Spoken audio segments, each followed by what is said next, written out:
Hi, and welcome to Stand Firm Ministries. I'm Cherrilynn Bisbano, your host. As always, we have Jake McCandless. I don't know about you, but I learned so much from speaking to him. And over the last, I don't know how many weeks we've been doing this, many weeks, I learned so much about the end times or the end days. And I don't want to say everybody's opinion of it. What I love about talking to Jake is that he uses scripture. And when he doesn't know exactly what the scripture is saying, he will say, let me look into that. So today we're having Chris Manti on as a guest. We're going to talk about the future debate about Daniel 8. There's a debate in Daniel 8 and how it predicts the future. And we're going to discuss that today. So if you have any questions, we already do have some questions, but if you have any, start asking now. This hour is going to go by so fast. So Jake, we have lots of questions and things, but tell us what's going on with Stand Firm first. Well, first, hello. It's great Hi, to see how are you? Good and to see you. great to be on here doing this. And I hope folks will feel free to chime in, say hello. And we had received some questions overnight.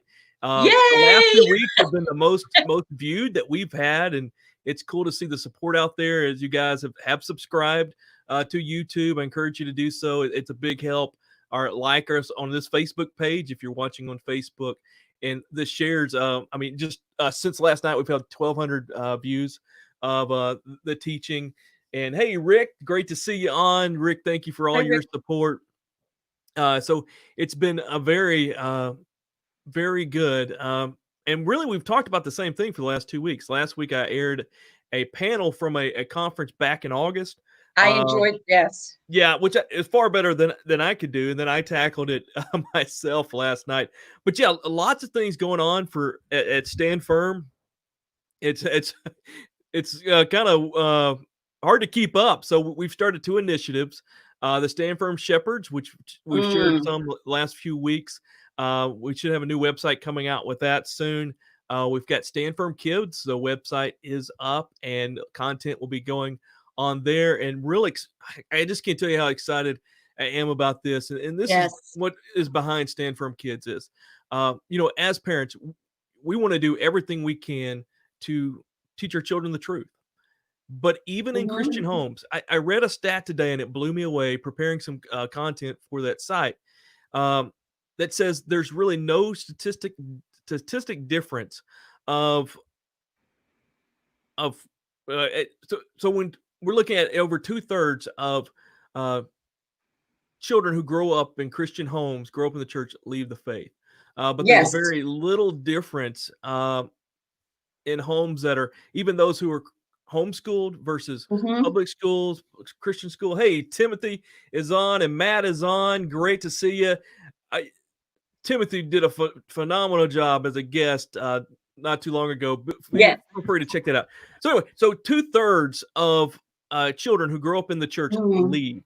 And there's very little difference. It's amazing from even homeschooling, Christian focused homeschool and public schools. I was blown away by that stat. But regardless of where your student is, uh, the majority leave the faith. And actually, what's amazing is the article was saying even those who really tried hard with their children typically see a pushback often, which is mind blowing to me. And so the Mhm. question that I have, because the prayer I have for my kids every day, I try to pray, is that they would not Mhm. only come to know Christ as their Savior, but they would hold on to Him forever. My That's daughter, my prayer. yeah, Mhm. my daughter asked me the other day. She's been on I think she watched a show about dreams, what your dreams are in life, and she asked me, and I said, my number one dream is for you and your sister to follow Christ, do what He wants you to do, hold on to Him. And so, what we want to do is come alongside parents of all ages, and we want to help them take kids to the next level.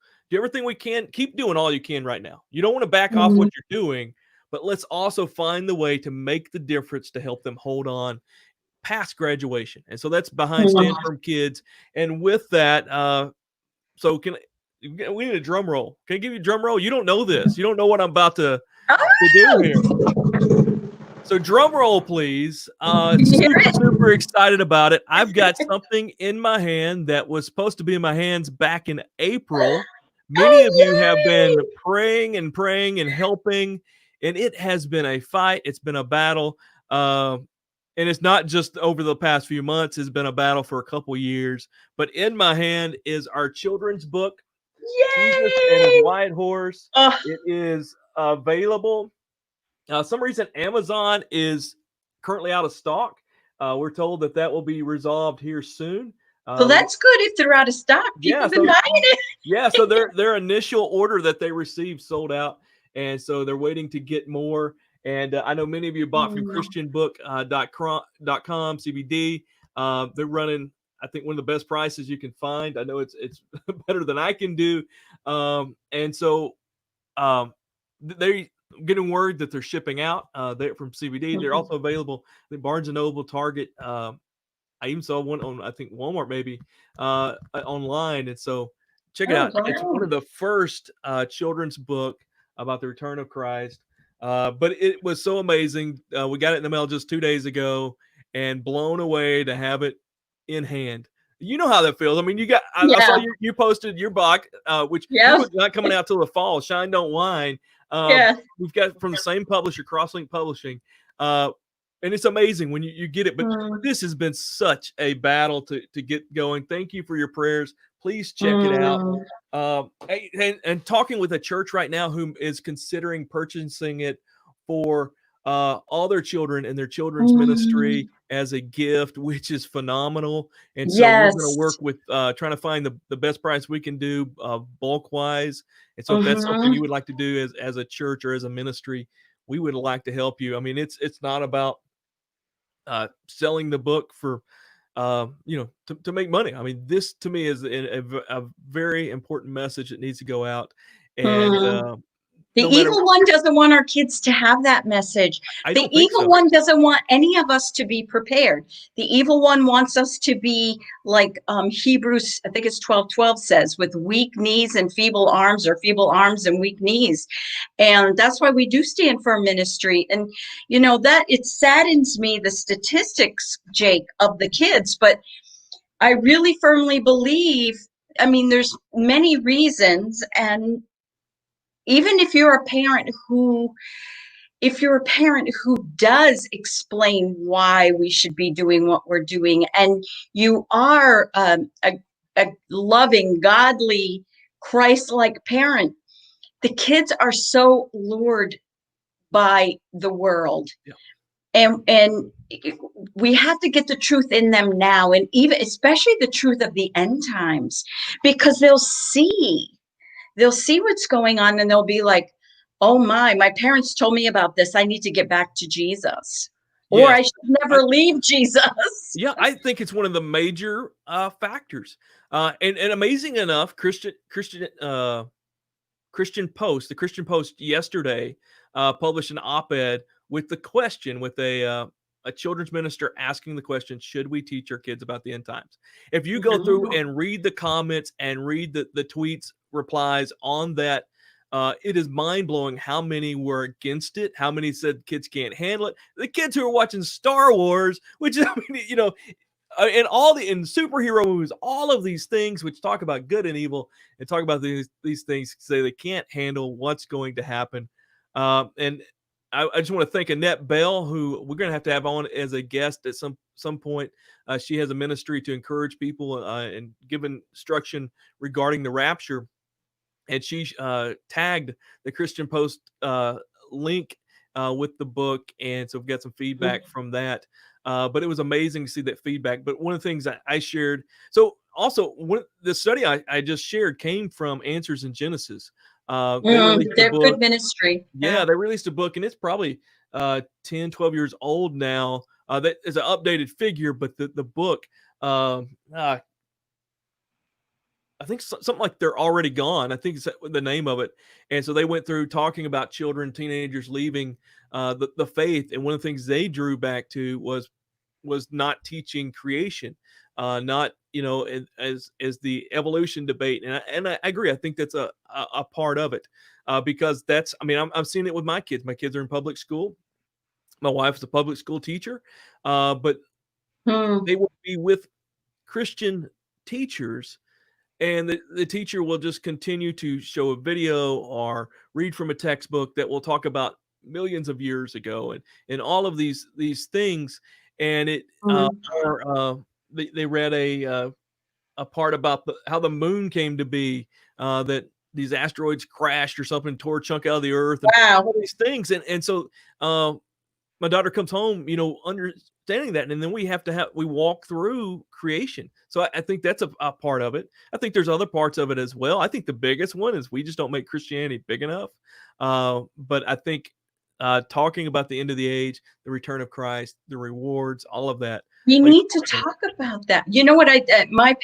When I lived in New Hampshire, my pastor really opened my eyes when he said, "I don't teach Bible stories." And I'm like, "What?" He goes, they're not stories. Mother Yes. Goose is a story. This is fact. This is biblical fact. We don't introduce our kids to stories. We introduce them to history. Because you think about that, a young kid, you know, really young, you tell them, "Well, we're going to tell you the story about Jonah today. He got swallowed by a big fish and puked out." And and then they color, I'm sorry, I'm being a little facetious, but and then they color a fish in Jonah. But we need to tell them that this really happened, Yeah. why Jonah was swallowed by a big fish, things like that. We need to present it as fact. Yes. Absolutely. Totally agree. Um, yeah, I think that's very important, as you shared with that. Also, have another resource that is going to be announced soon. We hope to get it out to those. If you're on our email subscription list first, is a free resource, a 50-page free resource for parents to help your kids in things like the COVID-19 pandemic and others, Oh, called wonderful. Hope and Hope and Understanding in Scary Times. And it's got guides for conversations. It's got lessons. It's got color sheets. Very, very cool. It's been a long process getting that together. We're That's going a to make lot of that work. available free. Yeah, at 50, That's 50 50 pages. pages is a lot of work with, Looks yeah. and it looks amazing, beautifully formatted, and so we're gonna be sharing more about that. So, anyway, update took forever, so let's jump into the subject Yes, you have before some Christopher questions. gets on here. You were saying, we were talking beforehand, and you were saying that there's a lot of debate about Daniel 8 and the future, the future part of Daniel 8. So can you talk about that? You've already discussed how many views you've had. People want this information, and it needs to be done in a biblical, non-sensational way. And I love the way you present that. And Chris Manti is the same way, and he's going to be coming on pretty soon. Talk to us about that, Jake. Yes. Well, maybe you should answer the questions first. Why don't you answer the questions Well, first? no, I want to kind of give a summary of last night, and so the debate we've been having for the last 2 weeks on Thursday night is looking at Daniel 8. Daniel 8 has traditionally been interpreted that the first part, so it tells this vision of this goat and this ram and about their horns, and they're dealing with Persia and Yavon, which is often translated in our Bibles, Greece, which may not be 100% accurate, and a clash there. It has been understood that it's talking about the fall of the Mede and Persian Empire, with the rise of Alexander the Great, and then Ooh. his death and his kingdom. And then from there, it jumps and talks about uh, the Antichrist. And then some attach, even when it talks about the one we're referring to as Antichrist, it is referring to uh, Antiochus Epiphanes, who was ruled over what would be Syria, Turkey, even Israel in the time before Christ, the time of the Maccabees. And there's a lot of things that Antiochus did that are very similar to the Antichrist. He did commit Mm. an abomination in the temple. He made a sacrifice to Zeus there in the temple, and it is very similar to what we read about what the Antichrist will do. And then you have those who are preterists who don't see really anything future, that everything in prophecy has been fulfilled, and they connect a lot with that. And so there's been this idea of looking at it as all historical, but even going back to the early church fathers, they saw that this the reference to the little horn that some would just say was Antigonus Epiphanes, they would attach it to the Antichrist. Mm. So, but throughout so you have this vision, and then Gabriel comes and gives Daniel the explanation, Mm-hmm. and at least three times, I think you could even say maybe four. He tells Daniel, and he tells us from the very beginning that this is for the end, and he doesn't make that division later. The whole thing he says is the end. Now there's no doubt. I mean, it follows history to a T. It is Mm-hmm. phenomenal. The first half of that. He tells Daniel 3 times, doesn't he, that Yeah, the that's scroll for will the be future. opened in the end. Yeah, So 3 times, that means something in the Bible. absolutely. And so so this really a relatively new view, and I always tell you, run from anything new. But I think with Daniel, I mean, when you really look at the text, it's like, this could have some ground. And so the view is that this is all future, that the whole vision is future. And in that case, it says that Iran will rise up, which is modern day Persia. And that's not even Mm-hmm. a stretch. I mean, it wasn't that long ago it was referred to as Persia. You can hear people within the country refer to it as Persia. So it refers to the Medes and Persians. The Medes, we'll talk more about this with Christopher when he comes on, but the Kurdish people draw their heritage back to the Medes. And it actually talks about Iran growing above the Medes. And then it has this goat, which represents Turkey, modern day Turkey, Yavon, which many attach to Greece, but it is talking about Asia Minor into what that part of Greece there, the Baltics, which I foresee Turkey probably taking before this kicks off. But shows Turkey coming against Iran, defeating Iran, that there's this great leader that causes Turkey to grow, but then he is disposed, dies, whatever happens. And from that comes this division of four, dividing up the land into four. And then from that four comes one, and that will be the Antichrist. And so I really think there's a lot of ground to look at this future. And the reason I believe it's so important, the reason I want to take time to talk about it is because if we're watching this is the next step. And so, but before we got there and talked about Daniel 8 last night, though, we went and walked through 5 different passages throughout Daniel and one in Revelation 17, and all of them talk about the rising of the Antichrist, which I believe is so important for us to understand, because all of them talk about there's going to be this division of 10 leaders. Revelation 17 says 10 kings who have a power for an hour, and then they give it over to the beast. And then out of that 10, we also read that the one who will be the Antichrist subdues, overtakes 3 nations. They seem to also to be those nations to be a southern coalition of Egypt, Libya, and modern day Sudan, at least. And from those 3, he gains power, and eventually it's just him, and you don't worry about the 10. And we see that multiple places, which is just remarkable how it all lines up. And so if Daniel 8 is completely future, then what you will see related with that is after Iran's defeated, Turkey rises. There's this prominent leader in Turkey who is disposed, divided up in 4, maybe even divided it up in multiple ones, and that's where we get this division of 10.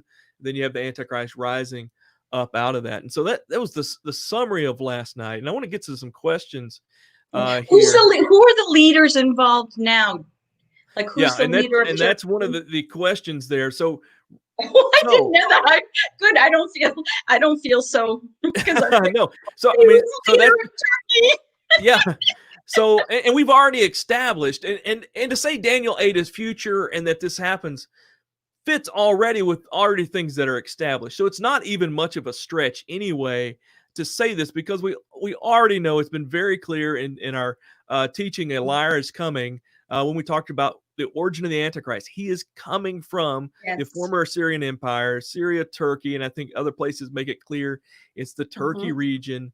His empire is going to be headquartered, at least initially, out of Turkey. It's a revival of the Ottoman Empire or Islamic Caliphate. So none Yeah. of this is a stretch. And for that to happen, they have to, I mean, it has to be a battle with Iran. I mean, so, I mean, all of this, it's almost a mute point to say, to really fight this battle about the future or history, I think, with Daniel 8.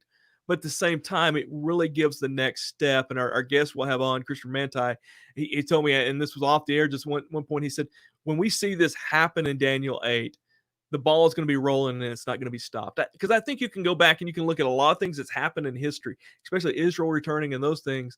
And it's almost like God puts it on still pause. You're looking, you're like, if you're watching a movie, you're like, oh, okay, this is getting to the end. It's like, oh, well, no, it's not. It's not now. But I think when these gets to these events, it's going to Mm. constantly roll.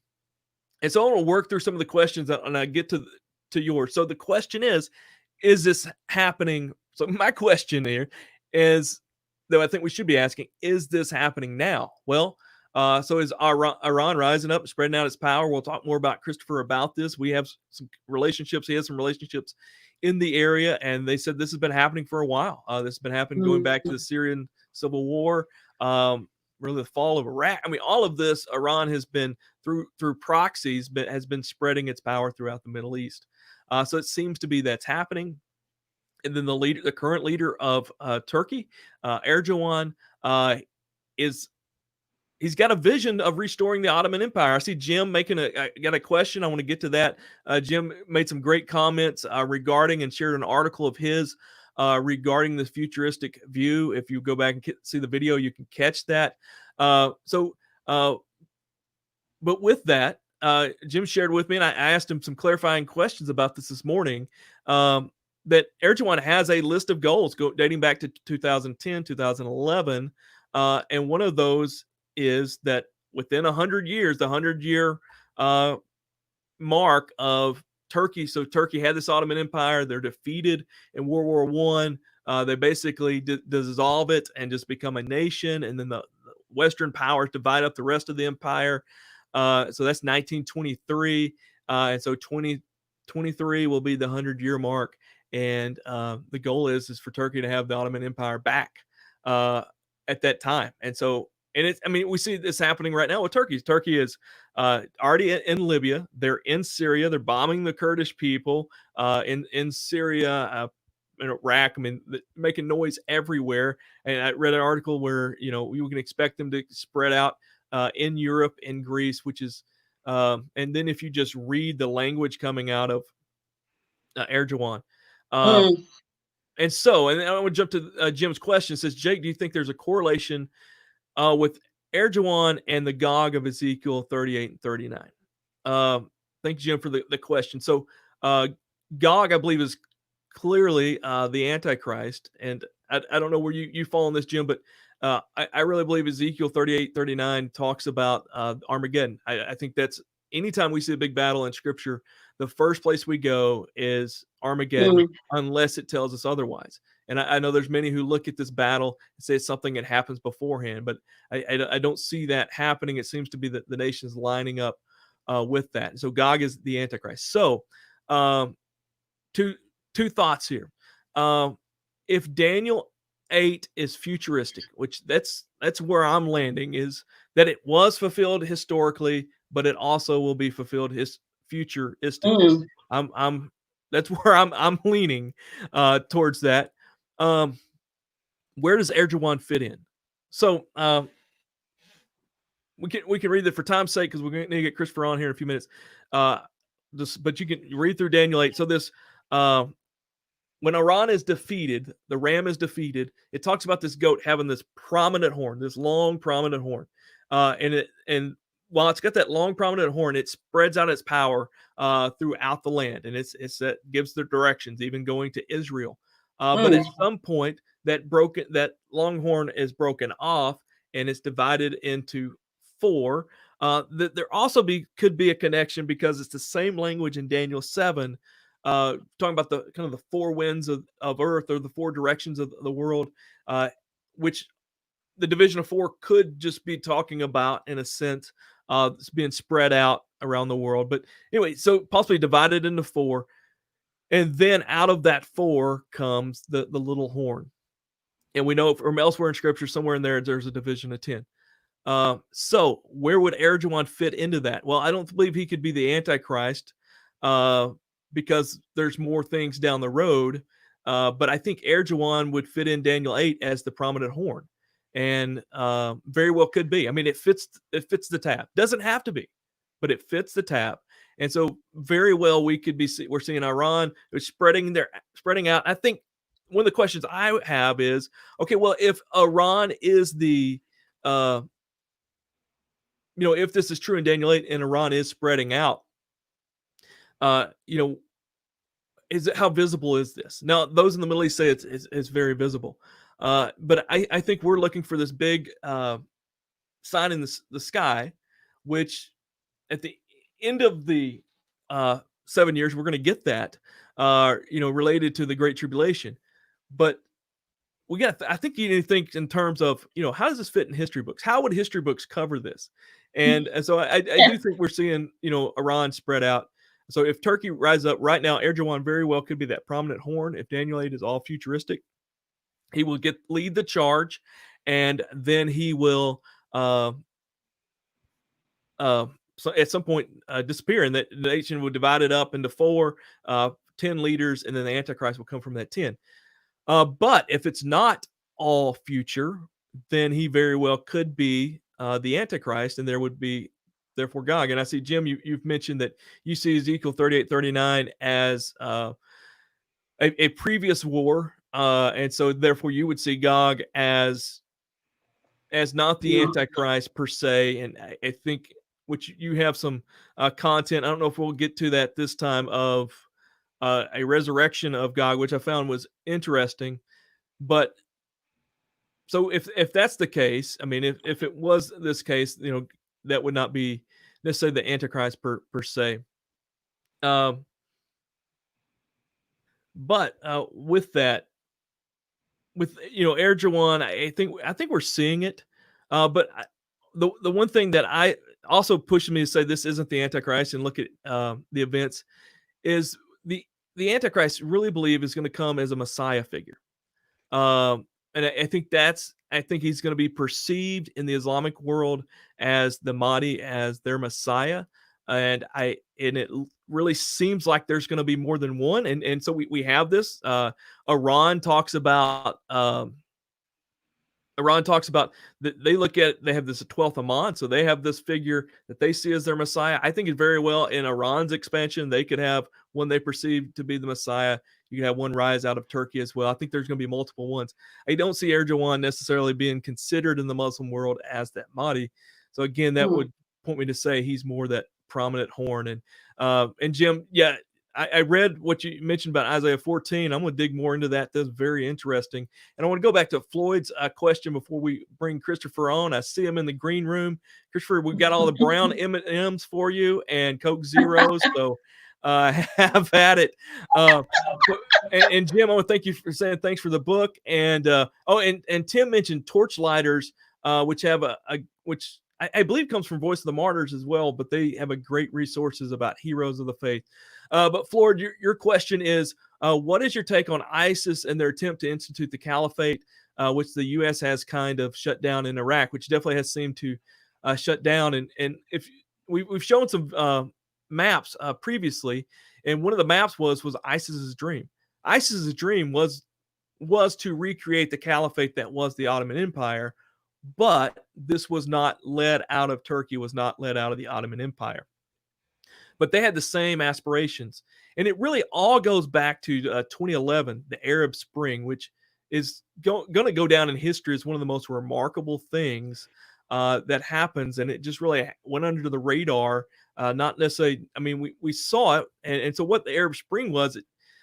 We actually have to go back to the end of World War One, and so at the end of World War One, the Ottoman Empire is defeated. The Allied forces at that time, the Western powers divide up the Middle East, and so the nations we know as in the Middle East were carved up by Western nations, and for the most part, Western nations then put their own leaders in place. And this also dates back to, I think, some rearranging or after the Second World War as well too. But and so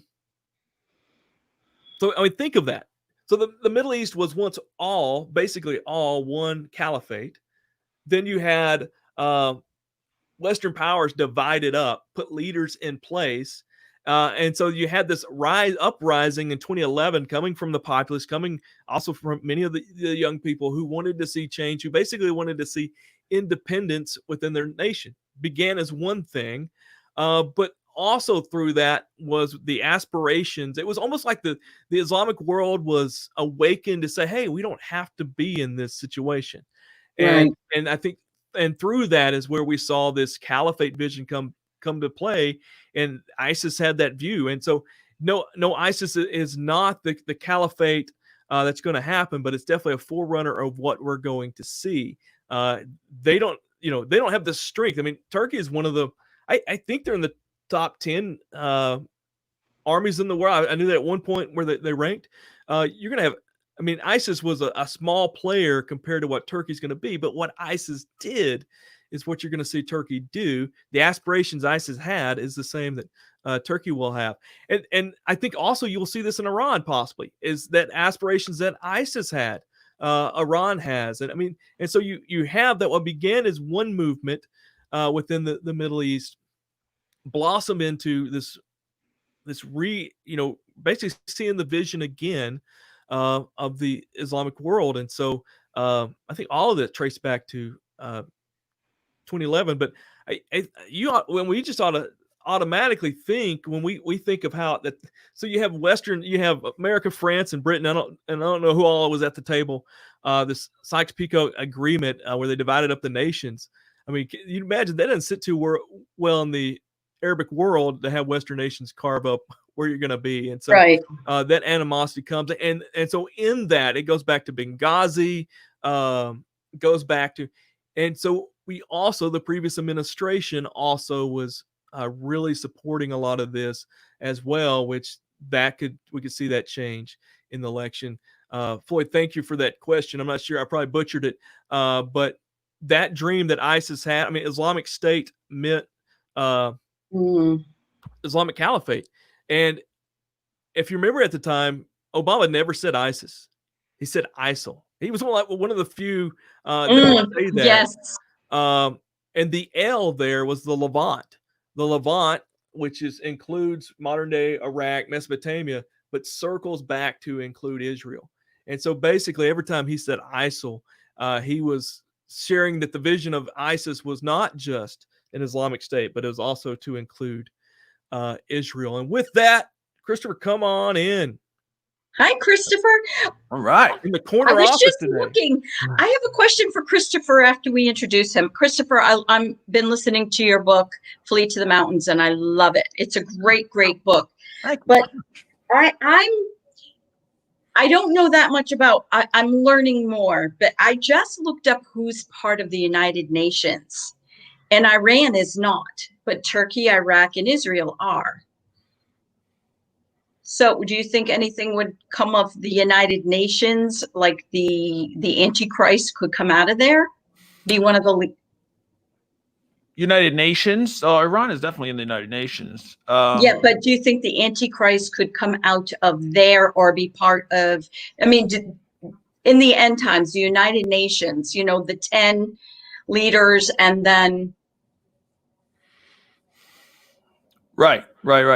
I hope you understand my question. That's but okay. Because I've heard somebody say the United Nations will be separated into four different groups. I see. Right. And Yeah. Yeah. No, I got you. Perfect. Yeah. I don't really see that, to be honest with you. The vision of the UN was always to be a collection of member states. In other words, they were not their own thing. It was just kind of how do we work together and not have World War III type of right, stuff. So, I mean, to me, I just look over just the past couple of years and decades and what the UN is just basically completely ineffective at what they're supposed to do. yes, The most you see out of it is a proclamation, strongly worded condemnations and stuff like that. yes.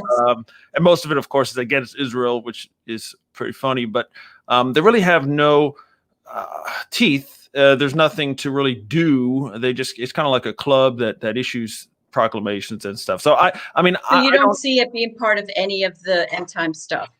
no, because I mean, again, it's always trying to be a kind of a peacemaker and all that stuff, but it's not its own thing. Whereas, Right. From what I can tell, prophetically, there's a collection of certain nations that get together and form their Right. own thing, as opposed to it being a global situation, because we know that they have Okay. enemies and they're fighting, so there has to be more than one party at that. So I don't really see the UN being much of coming too much of anything. I don't pretend to know what specifically what happened with that organization, but I'm not looking to it specifically. But I'm zooming in on, a targeted area more so. Yeah, I heard I can't remember where I heard that from because I've been listening to end time stuff, but I've heard that. So, Chris, before we get into the meat, can you tell us a little bit about your ministry for people who don't know about you and what you do? I totally dropped the ball in introducing you. I mean, you're I had this question in my head and I had to ask you. My vision for Talking Stand Firm is that it's Seinfeld. We just have the same people popping in and out, and we're having fun. That's my hope. And maybe we throw in a Reuben or something like that with that. But Reuben. Which I don't think you're a fan of. You're not a fan. I cut you off. But I want to give Chris an introduction and let him share about his ministry. So Chris Manti and I are associate pastors our co-pastors of a online church on Monday nights called endtime.church. Really, Christopher's been behind the vision with that as he started several years ago, networking people who are tracking these terms. Leads a ministry called Wings of the Eagle. We'll let you tell more about that. In his book, as you mentioned, Cherrilynn, Flee to the Mountains, which talks about where we're headed. We're going to be our next day. There it is, handy. We'll be talking about Israel and our relationship with Israel and Israel in the last days. And that's really what Flee the Mountains is about. So we get in that in a few weeks in the Thursday night teachings. But yeah, Christopher, share about Wings of the Eagle. Yeah, thank you both so much. I love being on the free flowing stream of consciousness shows. So you're good there. Don't worry. Right. So Wings of the Eagle is kind of the overarching ministry of three things that I'm passionate about in the Lord, which is connect the church, which is what you said previously. That's always been the main driver. Make sure the Muslim world has the gospel and minister to Israel, and eventually, like you say, provide for safe havens and things that are coming for them and that nation. And so I think we have a job as believers to prepare those places and to be proactive in those things. So that's what Wings of the Eagle is about. Again, focus on Israel, the Muslim nations, and connecting the church worldwide, because I think we're starting to see that basically denominationalism, being divided as the body is not going to work. And the Lord is kind of smushing us together, pulling us out from different traditions and backgrounds, and really saying, hey, I'm up to something in the earth right now. So I sure would like some kids of mine to be on top of it and to be about my business. So thank God for that. I'm very happy to see it. And we're seeing the beginnings of it really with End Time Church, with the app that we put together with Wings of the Eagle. So it's a really awesome, I don't want to say payoff, but it's really cool to see behind the curtain a little bit, when God lets you see what you've been, a little fruit of what it is. So very exciting times. Yeah. Yeah. And I'm glad you mentioned the app. So End Time Church has an app, and it's interesting. People from all over the world are on this app. It's basically Facebook. Literally. Yeah. That's not an exaggeration. We've got like 20 countries on there. Sorry. And you've shared before that it's almost 50-50, those who are connected with the church and then those who are just seeking to learn more about the end time. So it's a really, really cool thing. Also, I mean, it's preemptive strike of when things get censored. We have control of our own network, and so very important thing there. And I encourage everybody to get it. It's free, and so a lot of the content that I'm doing, Christopher's doing, makes its way to there. But it's not just about content; it's about connection. So Chris, I bring you on, talk about Daniel 8, and I aired the panel that we were part of and Understand the Times, aired that last week, and so several who are here today and watching later had the chance to see that. And really, you were the driving force for me to kind of step aboard the future train of Daniel 8. So I want to talk some about that, but I want to get really pointed in what we're going to talk about with this and get your thoughts of it. Because one of the things that comes up, if we're going to look at Daniel 8 futuristically, then I think Daniel 7, which seems to be tied in with Daniel 8, has to have some future implications as well, which we know it does. So Daniel 7 is the vision of the four beasts, and the final beast representing the empire, the Antichrist. And that's where we get the 10 horns and the 3 and the little horn coming from that. But then Daniel 2, the vision of the statues, which we've talked about a lot, which has historically been understood as empires transcending time from Babylon to now. And I think there's no doubt, especially Daniel 2 is doing that. I think Daniel 7 is a parallel to that. But I know, Christopher, you and Chadwick Harvey, who we've had on here, Mark Davidson, another friend of ours, point to, especially Daniel 7, also being future. And I will say, it's been a hard thing for me to totally cross over to that. But I will say in Daniel 2, there is a statement at the end of that interpretation of that dream, that these empires will have, basically, it seems like they will all be in existence again at the end of the age. And then you see something very similar to that at the end in Daniel 7 as well. So I think there's scriptural evidence that points us into that thinking. And so my long question is, talk to us about the futuristic possibilities of Daniel 2 and Daniel 7. Okay. Not too long, right? So you got 2 minutes now after it took all the time on the clock. All right. I'll give you 10. Thank you very much. I love this lady. Okay. So right. As you rightly, I think, point out, you can't really read those chapters and those visions without saying, hey, wait a second.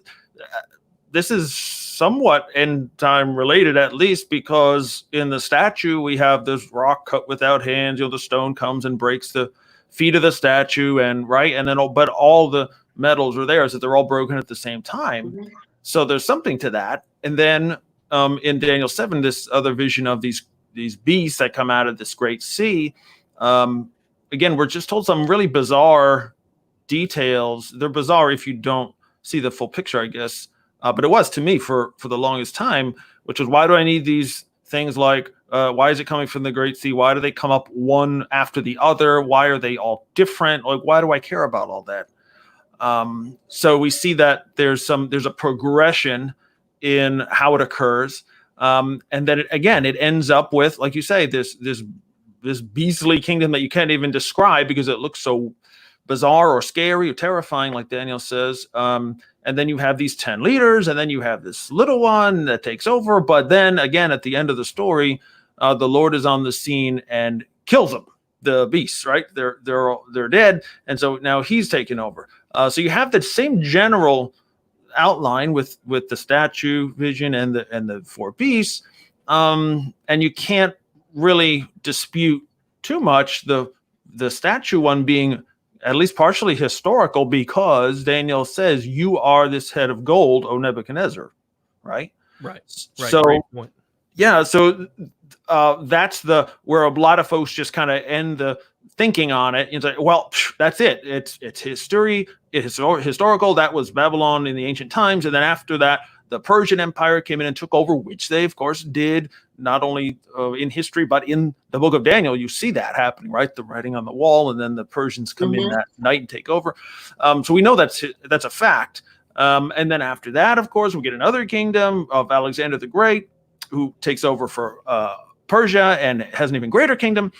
And then there's this fourth one that's kind of a mystery, but we just assume it's Rome because they're the ones that came after Alexander. And so this must be what it refers to, and then ends up with these 10 horns or 10 toes. And so that means it's the Roman Empire, and it's going to be at the end, and that's it.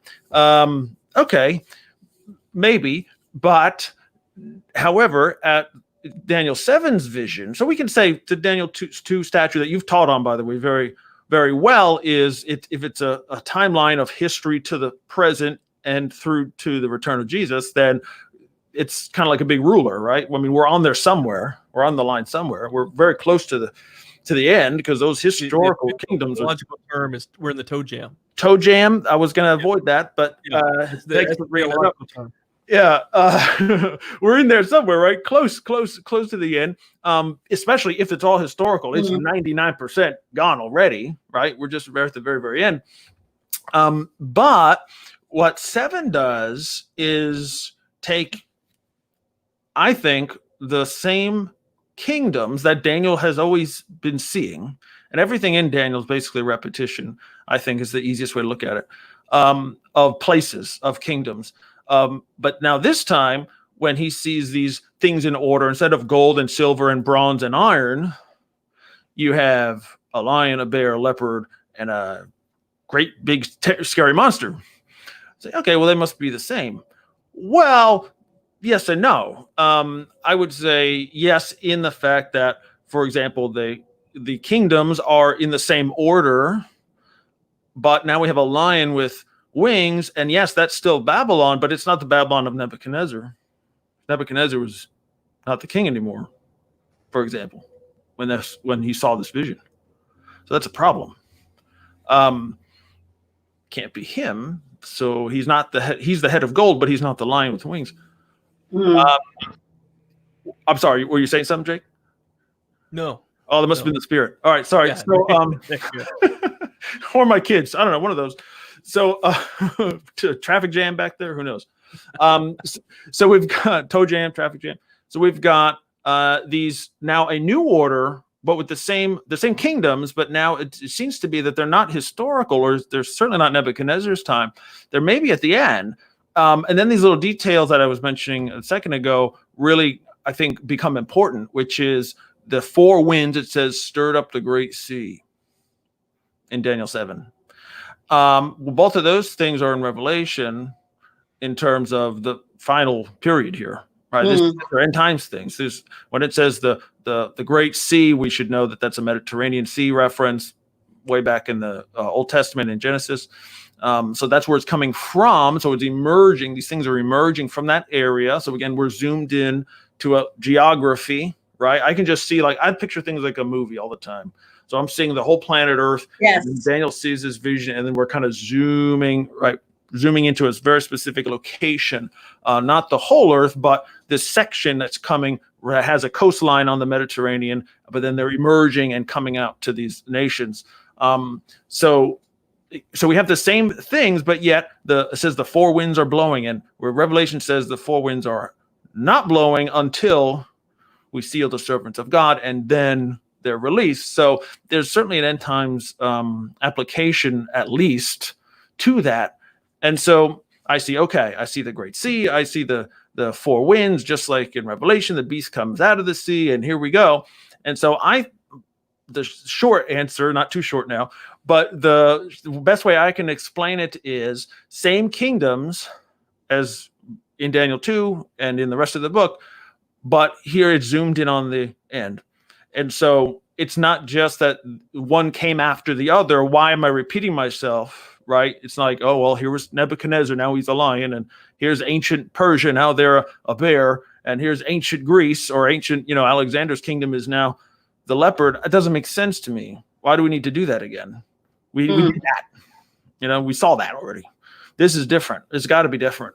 So similar in that same kingdoms or places that we're talking about. Yes, where was Babylon? It's in Iraq. It's in maybe parts of Syria. Okay.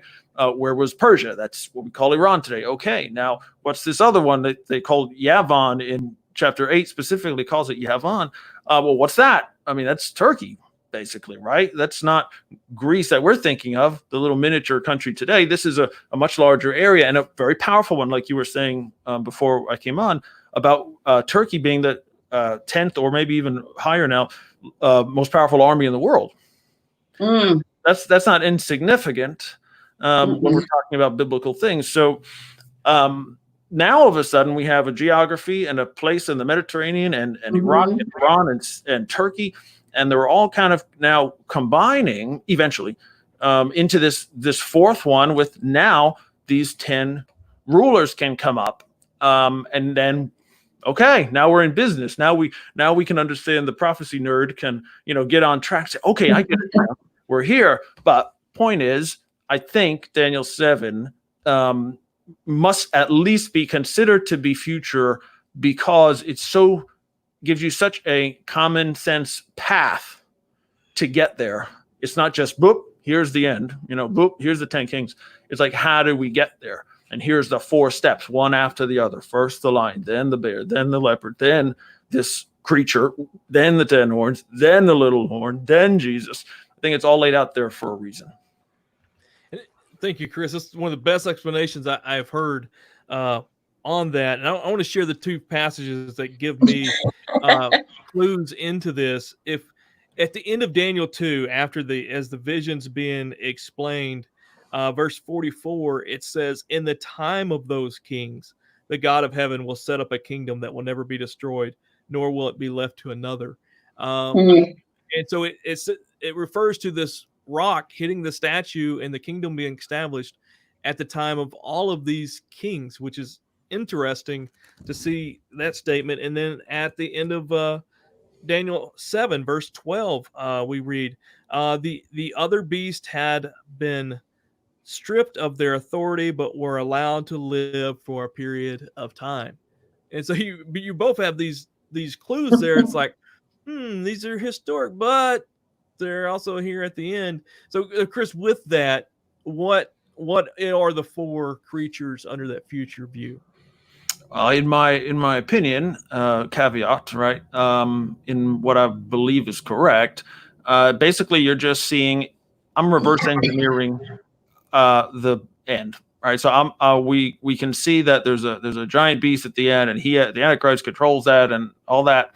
That's kind of the final stage of it. But what leads to that? So if you break it in reverse and reverse engineer it, I take this technology, right, and you break it down into the parts of it. How does it work?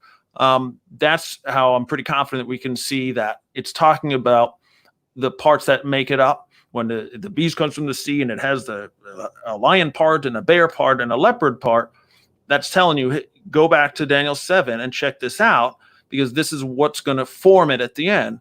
It's not, just going back to the UN thought earlier, it's not that it's everybody. It's these specific places that must be together and in common, with a common goal and common leadership. And that certainly hasn't happened yet. What are they? The lion is the land of Babylon, but at the end. And so if the final version of the beast, which you've mentioned and folks are beginning to realize, maybe this is a caliphate that's coming. It's an Islamic kingdom. That's the one that's coming back because, well, it's the only one left. And there's a push for it. You were saying the Arab Spring and all these things. These are calling for this reestablishment of this kingdom, which was basically killed about 100 years ago. Well, there's a big movement now to get it back because they don't want other people determining their destiny. They want Islamic government, right? I mean, it makes sense, doesn't it? I mean, right. If you're a Christian, you don't want another, some other country or nation or power or religious system to dictate to you, what you should be or what your government should be like. So that makes sense to them. And so you're seeing the call for that, and it's in that same region. So if they end up being a caliphate at the end, if that's the beast, okay, if that's the kingdom, the Islamic kingdom, then stands to reason to me that all of the previous steps to get there are also caliphates. So, or an attempt at it. So like you see, when you have a lion from Babylon, when I see a caliphate in the ancient land of Babylon, we just said it was ISIS. Now, to me, that's obvious. I mean, that's way too easy. Lord, thank you so much. I'll take it. Right? That's got to be it, or at least that's the Mark Davidson would say that's the location where it's from, and it was much longer of a more drawn out time frame from back in the 80s or the 90s. But I'm just saying, it's fulfilled in ISIS. I mean, that's a caliphate, and it's in the right place. So then it says after that you have one from Persia. And that's going to be attempted next. And when they come out, it's going to be a lot different. It's going to be, you see the lion, for example, it's not as powerful as it thinks it is. It actually gets its wings ripped off of it, and it gets a heart replacement, and it's made to stand up. So it's being manipulated by another power. It's being told what to do. It's being defeated, basically. It can't fly anymore, etc. And that's what we kind of see in Revelation 6 as well. I don't really want to tie that in right now, I guess, but you see the same type of thing where there's this rider comes out with a bow that's not too fancy. It's kind of junk. There's no arrows. And then he kind of goes away. But the second wave that comes in after him in the second beast called the bear is much more violent. It's much more effective. And it says he had a great sword in Revelation, but in Daniel, it says he went and arise and devour much flesh, right? And he has these 3 ribs in his mouth. Well, what's that about? How does that make sense in history? I'm not sure. What does that mean? Why did Persia need 3 anythings to do anything? I don't understand that quite. But you can see at the end now that there's a desire to establish this and to do it violently and to have a great sword. Now, does that mean Iran's going to have a nuclear weapon? I don't know. But it's going to be something scary enough where they're going to intimidate everyone into submission basically for a time. Anyway, so that's what I see as the end time Persian Empire, which would be Iran. And they have their designs, like you were saying, Jake, on a caliphate too. They may not call it that. They would call it an Imam-ate because of their slight distinction in their understanding of Islam. And they'll have a different type of leader. They won't maybe not call him the Caliph, but they'll still call him the Mahdi, the Imam Mahdi, instead of the Caliph al-Mahdi. Big deal. Okay. Christopher, we have a few minutes. And right. Jake, I would really love to have Christopher on again to talk about these different, define these. What's a caliphate? What's a caliph? What's a great point. Yeah. I just looked up caliphate. I spelled it wrong. I'm talking over everybody now. Okay. No, seriously, because I'm thinking that this is stuff you study all the time, but and maybe I'm the only one out there who doesn't know what I know what a caliphate is now, or a caliph. Because in the end times, we're going to want to know what these words mean and how they interact with one another. And, caliphate to me, when I first heard it, sounded like, a mineral or a rock or something, Now I know what it is. But I would love that. And great point. Do you have it, Christopher? I don't want to cut you off, but we try to stick with 1 hour because people try to watch us during lunch.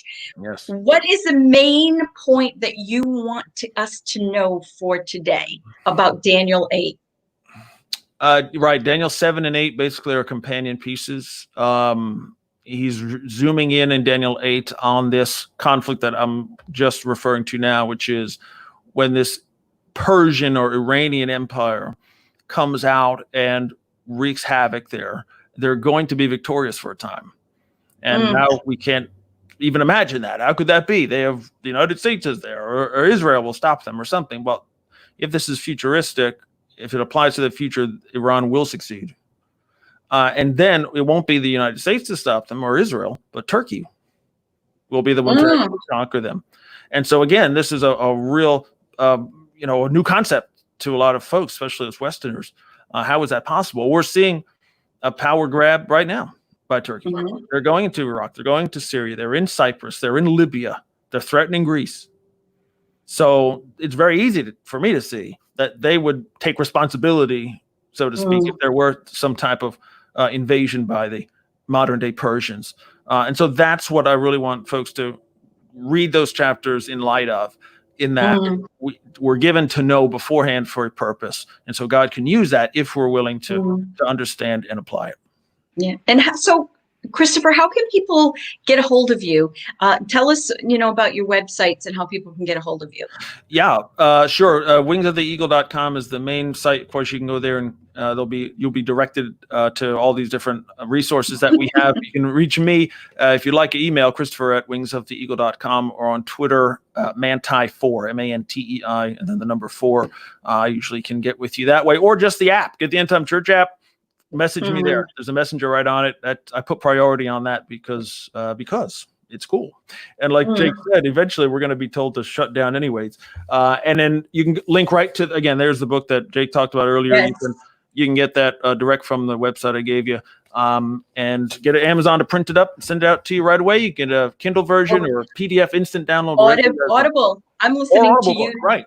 Yeah, you do a great job with Audible. Well, thank Christopher you. Did a great job. Yeah, the so author. Please come back. Will you come back? Of course. Just tell me when. We'll let Jake set that up. It's been so much information, but this was so good. And I just want to give a warning out there with this view, because there are many who attach those creatures, those beasts, to different things. You can pick up books and they'll say one's America, one's Germany, one's this, one that. I mean, it seems to be like free for all. Just pick a nation and attach it to it. The bear, for instance, many use to defend Russia, playing a big part of this. And so just be careful with that. And I know, Jim, you've listed something there, and people can check out that as well. But what Pastor Manti is doing is connecting it to Scripture. There's reasons for that, reasons why these were mentioned. And so we just did not have the time to dig in that completely. So I want to give that warning out there. And one thing, I encourage you to check out Wings of the Eagle and look up Christopher on the Kurdish people and their connection to the Medes. I'd like to have you back to talk about that, because I think that's fascinating. Thank you, Pastor Christopher. Yes, and sir. Jake, what's going on next week? So next week on Thursday night, we will start a new series called Church, We Must Get Israel Right. I can't tell you how important I believe this first session is. It will at least be a 3-parter, but we will be focusing on the relationship between church and Israel. And it's something we're getting wrong, and it's been disastrous throughout history getting it wrong. And then we'll be back here on Friday, and we've got guest Dana Crosby will be on from our YouTube channel, Wisdom Calls. And a friend of me and your both, Dr. Angela Rourke, will be here. Yay!